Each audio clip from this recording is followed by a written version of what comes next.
बांगे दरा चैनल पेश कर रहा है इल्लामा इकबाल के कलाम की तशरीह वीडियोस। हम किताब बाली जिब्रील के हिस्सा रुबायात पर हैं।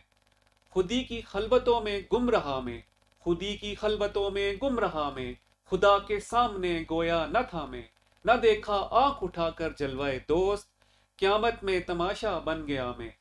पहला शेर उस रुबाई का है कि खुदी की खलबतों में गुम रहा में, खुदा के सामने गोया न था में।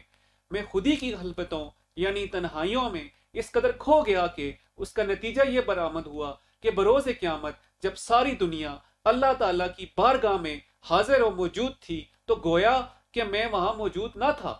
यानी मेरे मुतल्लिक ऐसा गुमान किया जा सकता है, ऐसा कहा जा सकता है।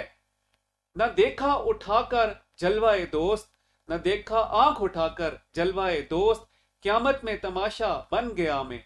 क्योंकि मैं अपनी खुदी में मगन था।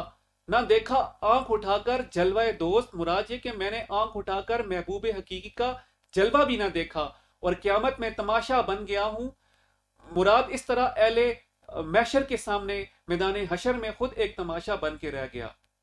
अपना ख्याल रखिए और इकबाल के पैगाम को फैलाने और आम करने में हमारा साथ दीजिए।